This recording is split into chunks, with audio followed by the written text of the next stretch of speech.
This year we're celebrating our 7th annual Swim for Hospice, and which is happening quite soon, actually, on August the 12th.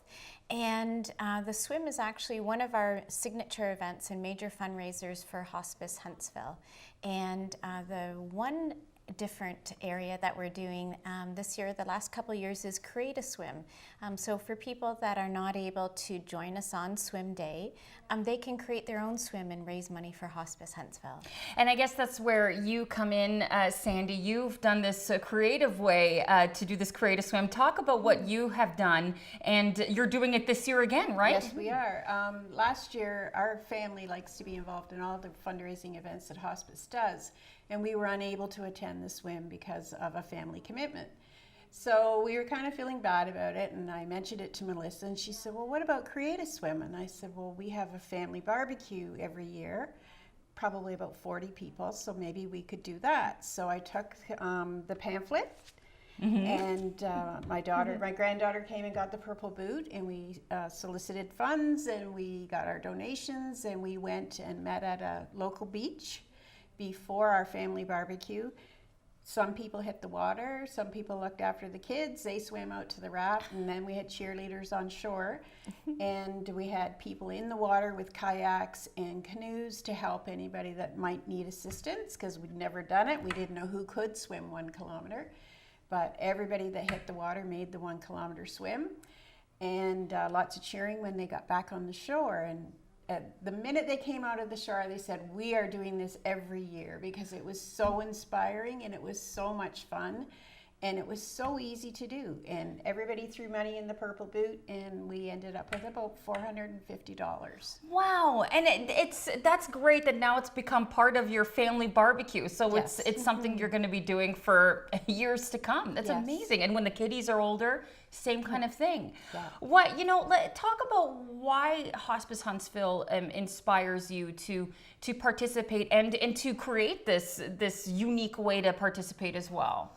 Well, Hospice Huntsville is very near and dear to my family's heart, because we've had 2 family members that have gone through the Hospice Huntsville situation.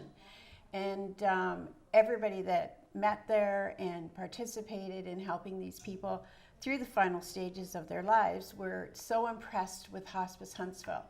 And it's just been an incredible part of our family, and it's near and dear to all of our hearts. So we like to do anything we can to give back, and every small thing that we do, we feel like we are paying back somebody that did something wonderful for us. So is there any challenges you want to do this year? When is it this year you're getting together for your Create a Swim? We're getting together on August the 18th, and I made the goal a little higher this year, but I think now I'm stretching and I want to double what we did last year. Great. I'm really looking for $1,000. So we're off and running already, and we still have a month to go, so I'm anticipating we might get there.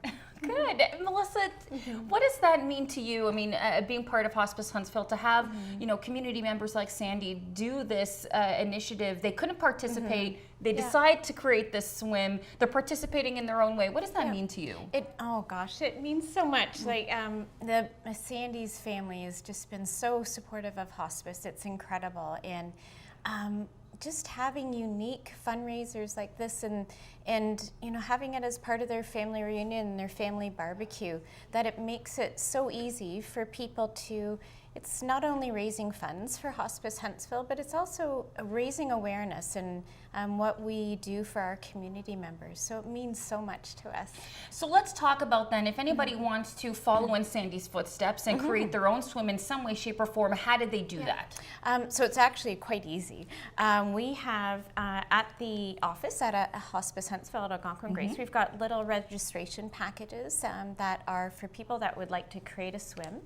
And it has their pledge sheets in that. You basically just can register online on our website. You can start fundraising automatically online too, where Canada Helps has their own little webpage, micro webpage, and that's what Sandy's family's done too, and as part of their Create a Swim. And or you can give us a call, and we can certainly walk you through the steps in registering itself. We've got all different kinds of ideas to posted on our website, suggestions on how you can create a swim. It's not just swimming. You say you can float down the river in a tube. You can do laps in a pool. You can take a dip in the ocean. It's really up to your imagination of what people can do in their own create a swim. And you have until September the 14th, so people have the whole entire summer.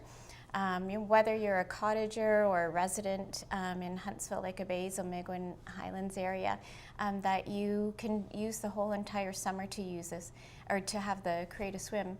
And it's for any age too, which is perfect. And you can get your kids involved and everyone. So. Well, it definitely, when you say every age as well, I mean, like the Swim for Hospice event certainly sees that caveat as well. We've seen kids as young as 5 to 94 or 98. I can't remember how old she was, but but one of your avid swimmers. So, is there anything else that you need now that we're very close to Swim for Hospice? Do you still need registration? Can people still register up until the day of?